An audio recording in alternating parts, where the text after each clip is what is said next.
Part 2, Spring Training 3.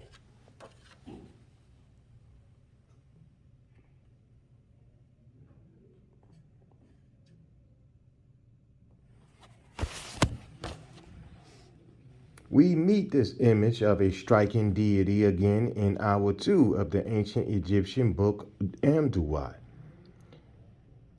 Figure 3.4 shows the striking god, powerful arm, he who smites his enemies. And they give a description of the figures. Figures 3.4a is Amduat Hour 2, the striking deity in second from right. Public domain. Figure 3.4b, studio photo of Philadelphia picture from the New York Public Library Spalding collection, donated in 1921 by early baseball player and sporting goods tycoon, A.G. Spalding, whose name to this day is printed across every ball used in the National League. The photo is dated to the 1870s or 1880s. No known copyright restrictions.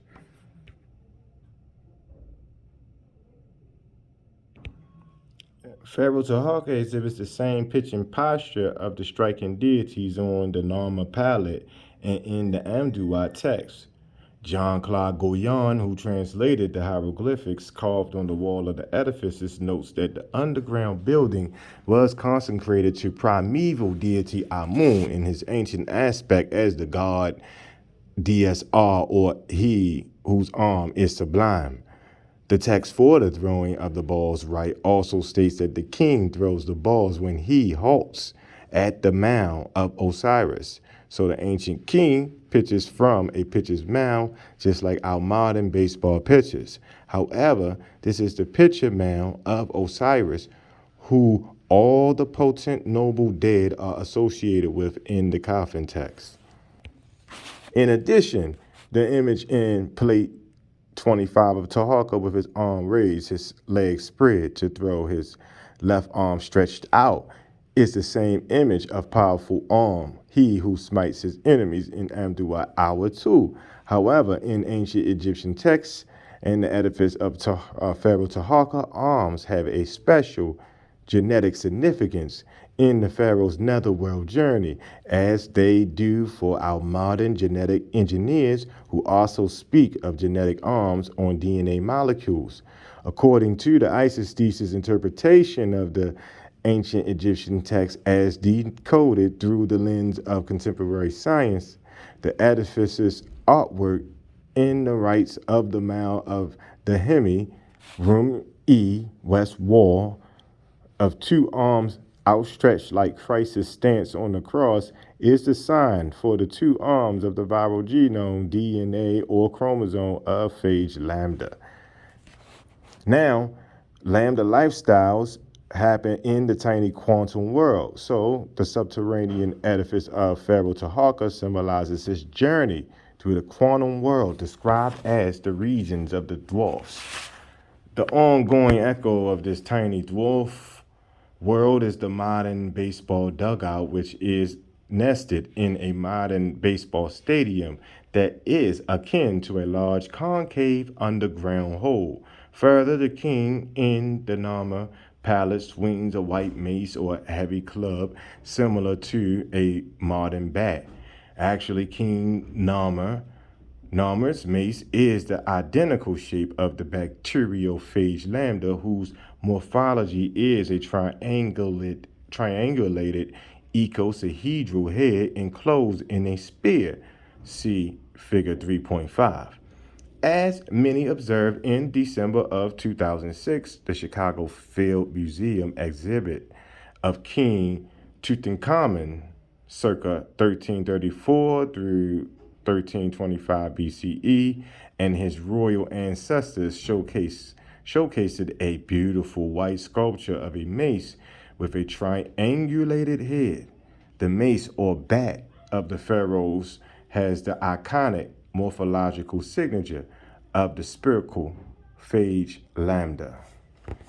Figure 3.5, Phage lambda infects bacterial cell at the maltose lamporin by means of J protein and other proteins in its tail tips.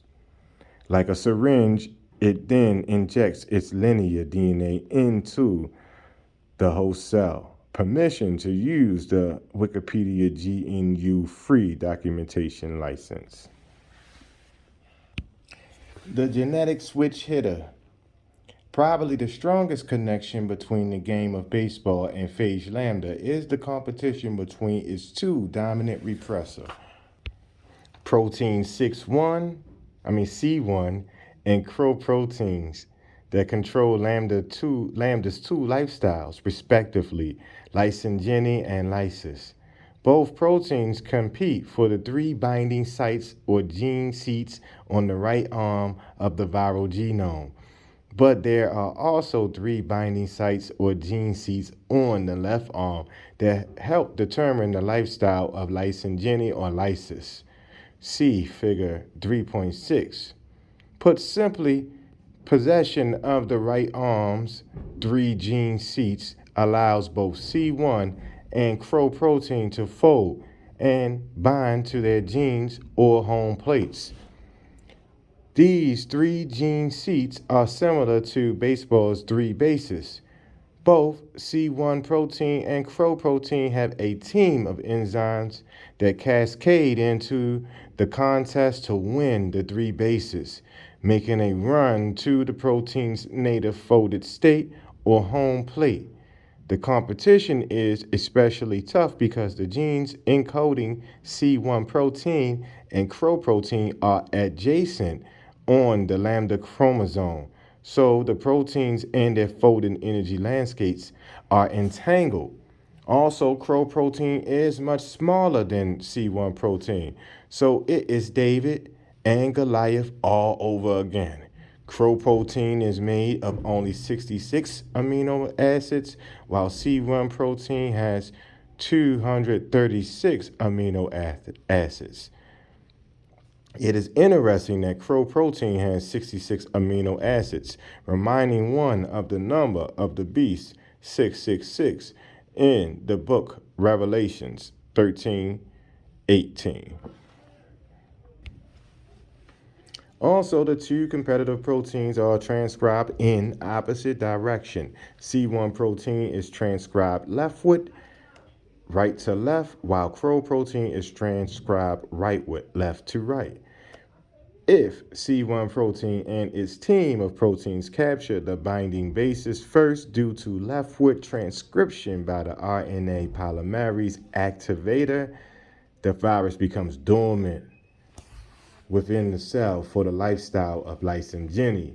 Yet, if crow protein and its team capture the three binding bases due to rightward transcription, the prophet rises from its dormant state and takes over the replication machinery of its host to clone its own kind through the lifestyle of lysis. This genetic contest between C1 and crow proteins results because the proteins are following the folding/binding instructions from their respective genes, C1 and crow gene. The molecular battle is a game similar to baseball due to all the additional proteins involved in the competition. If either primary protein wins or runs the three bases for a home plate, that protein folds to its native state and activates its gene for the lifestyle it controls. The genetic home run to the native state by the protein switches on the gene or home plate. All that is necessary for victory is to capture the three bases or gene seats on the right arm of the lambda genome. In ancient Egyptian texts, knowledge of this ancient gene expression network allows the dead king's resurrection to the stars in spherical form for continuity of mind or DNA via the lifestyle of rightward transcription or lysis. So little crow protein with 66 amino acids represents the chemiluminescent crystal chemical reaction and product, What jumpstarts lysis control by lamb crow is the damaging mutagen of ultraviolet light on the host cell.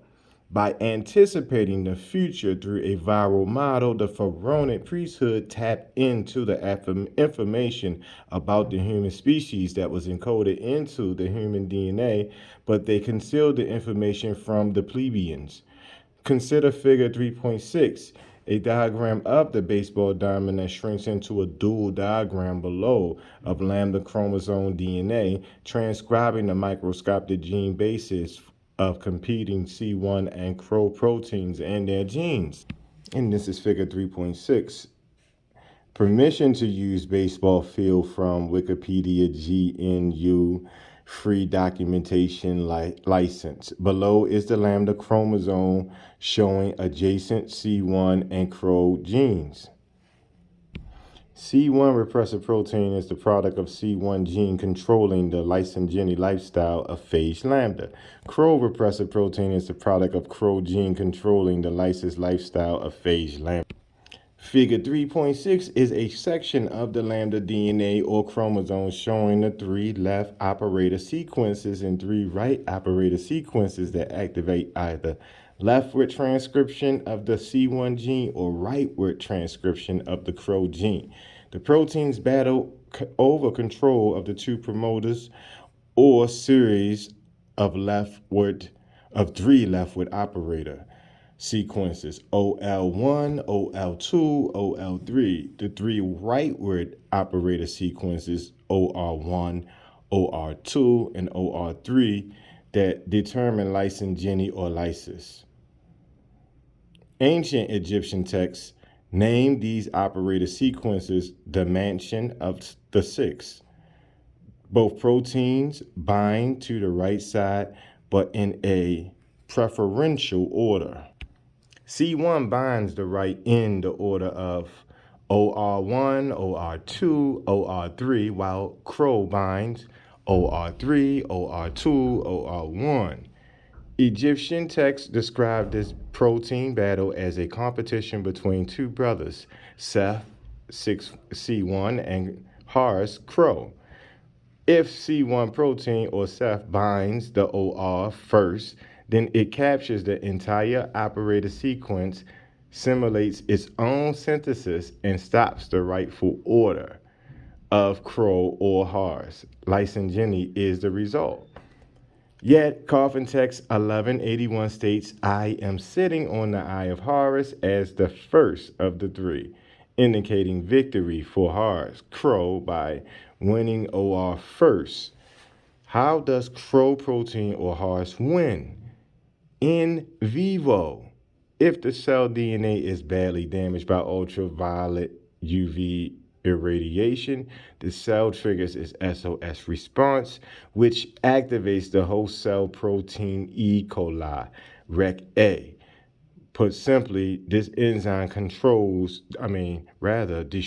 the C1 protein, and CRO protein wins. So the coming of the light is crucial.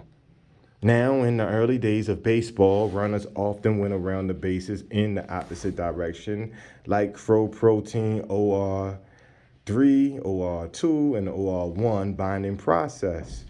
And runners could also be struck out by being hit with the ball in a manner similar to Pharaoh Taharka striking out his enemies with clay balls. Today, the rule exists that a runner cannot run the bases in reverse order in an attempt to confuse the defense.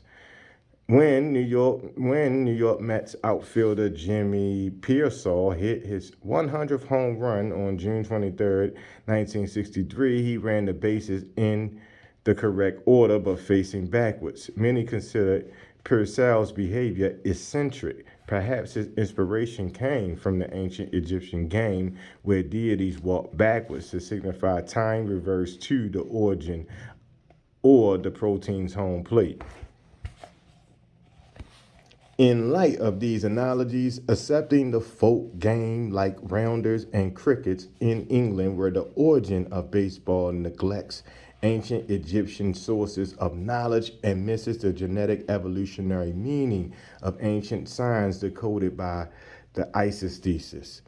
That interpretation, viewed through the lens of new science, supports the ancient Egyptian deities are signs for viral and bacterial DNA functioning in the ancient gene expression network of phage lambda in the cell known as glycolysis fermentation pathway.